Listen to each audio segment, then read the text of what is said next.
What I've found in delving into this research around advancing women and inclusive workplace cultures and investing in the next generation is that this is not just the right thing to do.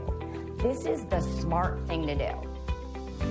Companies with 3 or more women on their board outperform companies that have all-male boards. And there's an increase of 15% in profit and a return on equity of 60%. So more women in leadership, just going from 0 to 3 women on the board makes a difference. And there's a close tie to the policies that they're working on that are friendly to everyone, that are more innovative around flexibility or family leave or just wellness and health. McKinsey reports that efforts to advance equality will add $12 trillion to global growth by 2025. That benefits everyone. That strengthens our society, our economy, global growth. Gender diverse companies have 3 times higher employee engagement and 22% lower turnover.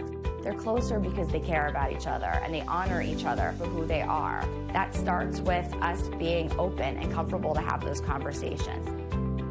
I want to make a difference. How can I leverage the skills that I have and use that as an entryway to connect?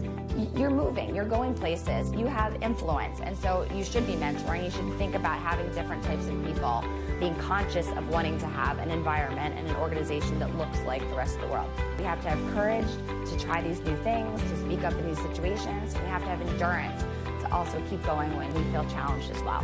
This is about everybody working together in collaboration. And by the way, it isn't your fault because a lot of the bias and the problems have existed for centuries and are really built into the systems. That's why we have to work together to break it down.